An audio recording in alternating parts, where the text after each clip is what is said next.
Hello, and welcome back to English Podcast for Life. I'm Emma, and I'm so excited about today's topic. And I'm David. Thanks for joining us, everyone. Today we're diving into something that sounds a little unbelievable, but has real science behind it. Learning English while you sleep. Yes, you heard that right. You can actually use your sleep as part of your English learning journey. And before you say, that sounds like science fiction, stick with us. We're going to explain why sleep is so powerful for learning, how your brain works at night, and how you can use it to your advantage. We're not just talking about theory here. We'll give you real, practical advice you can start using tonight. So if you've ever wished you had more time to study English, or if you felt frustrated because you can't remember vocabulary, this episode might be exactly what you need.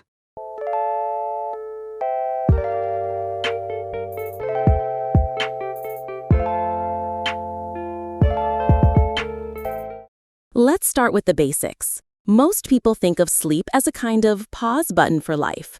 You stop doing things, your body rests, and that's all. But sleep is actually one of the most active times for your brain. Yes, when you're sleeping, your brain is busy, cleaning up, organizing, and making sense of everything you experience during the day. It's like the night shift workers in a library. They take all the new books that came in, label them, and put them on the right shelves so you can find them later. I love that metaphor. And this process has a scientific name, memory consolidation. That means that while you're sleeping, your brain decides what information is important enough to keep and what can be deleted. So if you studied English vocabulary during the day, say words like curiosity, environment, or challenge, your brain will replay those words at night, strengthening the connections. That way, the next morning, you'll remember them more easily. Exactly. Without sleep, your brain doesn't have time to do this important work. That's why staying up all night before an exam usually makes you forget more, not less. I remember in university, I once stayed awake the whole night before a French exam. I tried to memorize as many words as possible. By the morning, I felt confident. I thought, yes, I know this. But when I sat down to write the test, my brain felt like scrambled eggs. Oh no! I could see the words in my head, but I couldn't put them together. And after the exam, I forgot almost everything. That's such a classic experience. Because without sleep, the brain can't consolidate information. It's like writing something on sand instead of carving it in stone. The waves just wash it away. Yes, exactly. And I think many English learners make the same mistake. They believe more hours awake equals more learning. But often it's the opposite. Quality sleep actually helps you learn more efficiently. Let's go a bit deeper into the science. Sleep isn't just one simple state. It has stages. Light sleep, deep sleep, and REM sleep. That's the stage where you dream. During deep sleep, your brain processes and stores facts and vocabulary. During REM sleep, your brain is busy connecting ideas, practicing problem solving, and sometimes even simulating conversations. Yes, REM sleep is when you might dream in English. And many learners report that when they start dreaming in a new language, it feels like a breakthrough. So, in a way, your brain is practicing English while you dream, even if you don't remember it in the morning. And what's fascinating is that researchers found if you expose your brain to certain information before or during sleep, it can actually strengthen the memory traces. That means sleep doesn't just help with review, it can also reinforce new material. So, if you're an English learner listening right now, here's the takeaway. Don't see sleep as lost study time. See it as part of your study routine. Every time you go to bed, your brain is like, okay, let's file away all the English we practiced today. And here's the beautiful part. You can boost that process by adding English audio while you sleep. Imagine, your brain is already working hard at night. By giving it gentle input, you're helping it connect the dots even more. That's why we chose today's topic. It's not about working harder, it's about working smarter. You don't need more hours in the day. You just need to use the hours you already have. I know some listeners might be skeptical. They might think, come on, really? Learn while I sleep? Yes, and to be fair, you won't wake up fluent after one night. We're not saying you can go to bed listening to Shakespeare and wake up ready to write a play. But the truth is, even small improvements can make a big difference. If you can remember vocabulary more easily, if English pronunciation sounds more natural to you, if your listening skills improve, even just a little each night, after weeks and months, the results will be huge. It's like compounding interest in a bank account. Small investments grow into something powerful over time. Exactly. And the best part? It doesn't take extra energy. You don't have to push yourself harder. You just go to sleep. So that sets the stage. In the next part, we'll talk about whether you can actually learn new English while sleeping, or whether it's just about reviewing what you already studied. We'll also dive into the power of repetition and why hearing the same things again and again, especially at night, can change the way your brain processes English. Yes, that's going to be really exciting. But for now, remember this. Sleep is not wasted time. It's one of your greatest allies in mastering English.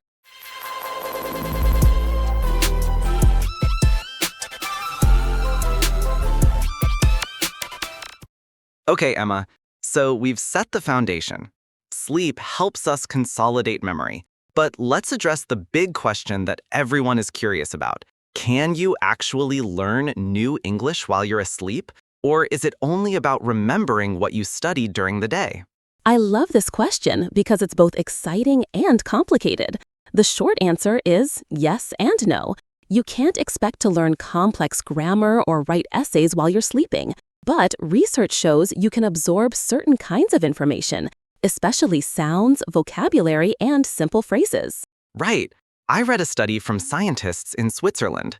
They played foreign vocabulary words to people while they slept. Later, when the people were awake, they could recognize and recall those words better than a control group who didn't hear them during sleep.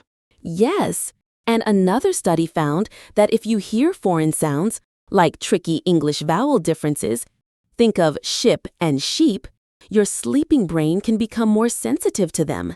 That means the next day, you hear the difference more clearly. That's amazing. So while you sleep, your brain is still listening and still learning at a subconscious level. Exactly. But here's the important part. It works best if you combine it with active learning during the day. If you've never seen or heard a word before, sleep learning won't magically implant it in your brain. So it's more like reinforcement than raw learning. Yes, think of it like this. Daytime learning is planting seeds. Nighttime listening is watering those seeds. You can't grow a garden just by watering. You need to plant first. But once the seeds are there, watering makes them grow. You know, I once spoke with an English learner from Brazil who told me something fascinating. She used to listen to English podcasts during the day, but at night, she started leaving them on quietly while she slept. And what happened? She said at first she didn't notice much, but after about 3 weeks, she felt different. She said she was less afraid of listening. Her brain didn't panic when she heard fast English because the sounds felt familiar. That makes so much sense. Familiarity reduces fear. When your brain is used to the rhythm and sound of English, you stop thinking, oh no, I don't understand this. Instead, you relax and catch more. Exactly. She wasn't learning new grammar rules in her sleep, but she was training her ear. This brings us perfectly to the power of repetition. Repetition is the golden key to language learning. You cannot escape it. Yes. People sometimes ask me, why do I forget vocabulary so easily? And I always answer, because you haven't repeated it enough. That's true. The brain loves patterns. The more often it sees or hears something, the more important it thinks it is. Exactly. Imagine hearing the word opportunity once. You'll probably forget it. But if you hear opportunity 10 times, in different contexts, your brain says, okay, this word matters. And sleep gives you extra hours for that repetition. You don't have to sit at your desk repeating flashcards. You just play the word list softly at night, and your brain does the background work. Let's give a real-life example. Suppose you're learning the word resilient. During the day, you look it up, maybe write a sentence like, she is resilient after challenges. Then at night, you play an audio track that repeats, Resilient means strong after difficulties. She is resilient. They are resilient. The next morning, your brain already saw the word, used it once, and then heard it several times while sleeping. That's a triple reinforcement. Yes, and when you need it in conversation, you'll be surprised. It pops into your mind naturally. Here's another fascinating point. Your subconscious mind is very active while you sleep. It doesn't analyze grammar like your conscious mind, but it does absorb rhythm, intonation, and sound patterns. So even if you don't study actively, your subconscious is training your ear. That's why some learners suddenly notice, hey, English sounds clearer to me now. Yes, it's not magic, it's exposure. Repeated exposure creates comfort and recognition. So let's summarize this section. Can you learn English while sleeping? You can reinforce what you've already studied. You can make your listening more natural. You can train your ear to recognize sounds. But you still need active study while awake for the best results. Exactly. It's a partnership. The day is for planting seeds, the night is for watering them. In the next part, we're going to get super practical. We'll talk about how to practice English while sleeping, what kind of audios to use, and we'll share personal stories, like my own experience learning Italian at night. And we'll also clear up some funny myths, like whether putting a book under your pillow actually teaches you English. Spoiler, it doesn't. Stay with us. This is where it gets really fun.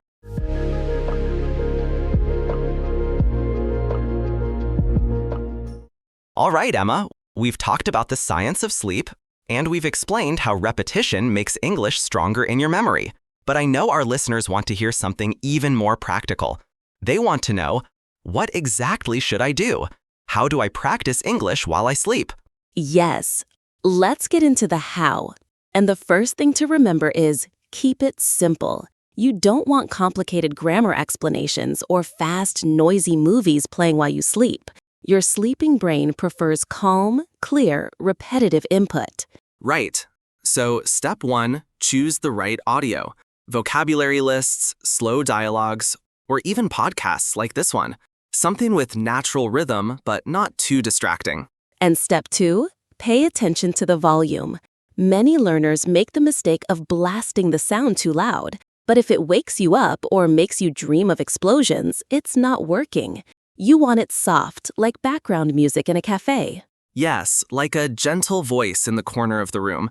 Enough for your subconscious to hear, but not enough to disturb your dreams. Step 3, consistency. You can't just try it once and expect results. It's like going to the gym. If you exercise only one day, nothing changes. But if you go 3 times a week for months, you see results. That's the same with sleep learning. Play English audio every night for a few weeks. After 2 or 3 weeks, you'll begin to notice the difference. I'll share my personal story here because it really worked for me. When I was learning Italian, I used to listen to short vocabulary lists before bed. At first, I thought nothing was happening. But after 2 weeks, when I spoke with my Italian friend, those words jumped into my mouth faster than before. So the nighttime listening gave your brain a boost? Yes, I had studied the words during the day, but the nighttime repetition made them automatic.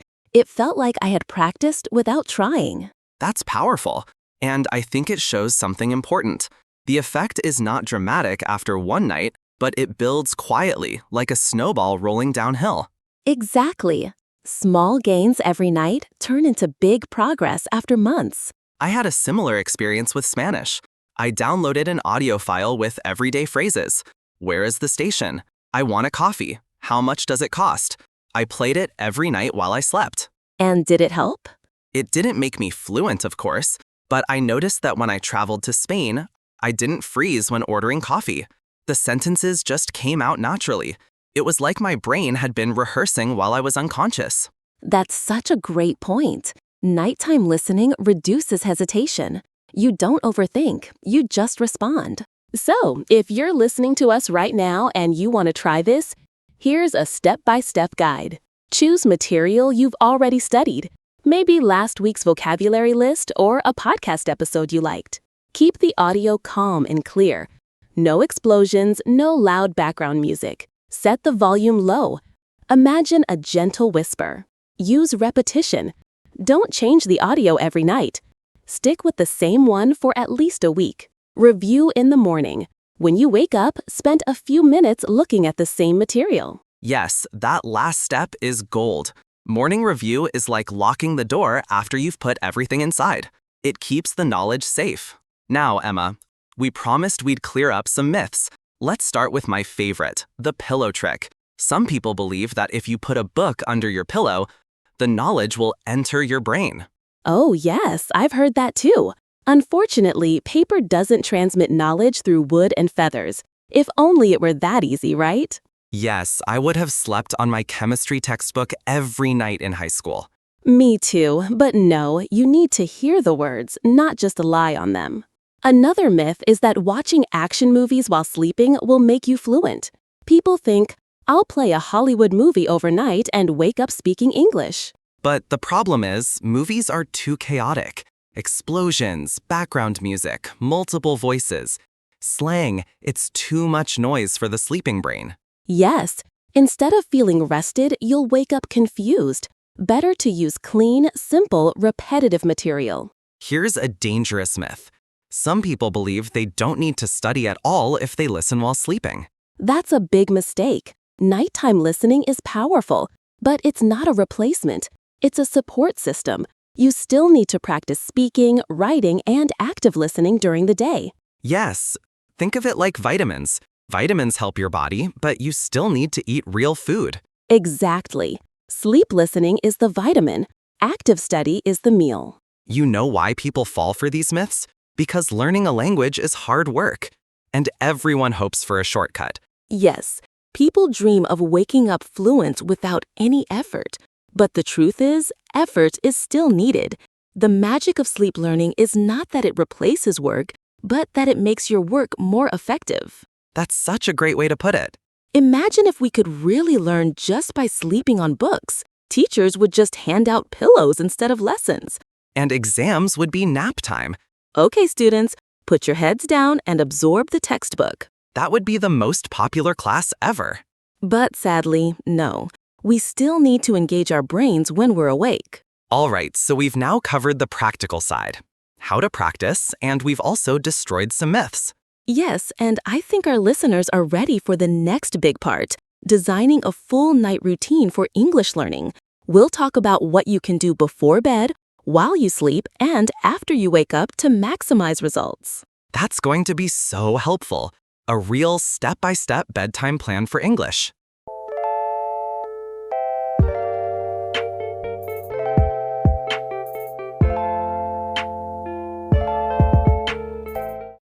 Okay, listeners, this is the part many of you have been waiting for. We've talked about why sleep matters, how much repetition helps, and what's true versus myth. Now, let's put it all together into a practical night routine for English learners. Yes, a kind of bedtime recipe for better English. So let's break it down step by step. The first step starts before you go to bed. Spend 10 to 15 minutes reviewing some English. It doesn't have to be intense, just a quick look at vocabulary or re-listening to a short audio clip. Yes, this tells your brain, hey, this information is important. Please remember it tonight. If you don't study at all during the day, your brain doesn't know what to prioritize. So maybe you look at your flashcards, read a short article, or listen to half of a podcast episode. That's enough to plant the seed. Now, the second step, prepare the audio you want to play while you sleep. It should be something calm, clear, and not too long or noisy. Good examples are vocabulary lists, affirmations like, I am improving my English every day, simple dialogues with everyday language, a podcast you already listened to earlier in the day, audiobooks you know well, maybe a children's story or something with simple language. Exactly. The key is familiar and clear. Don't choose something completely new or too advanced, because your brain won't process it well while you're asleep. Step 3 is easy but important. Volume. Keep it low. Think of it as background noise, not a concert. If it wakes you up, it's too loud. Yes, you want it soft enough that you can sleep peacefully, but still hear the rhythm of the words. Some people even use a timer. So the audio plays for an hour or two and then stops. Others let it play all night. You can experiment and see what feels better for you. Actually falling asleep while listening. At this point, you don't have to do anything. Just relax, close your eyes, and let the English float into your subconscious. And don't worry if you don't understand it. Remember, the goal is not conscious understanding.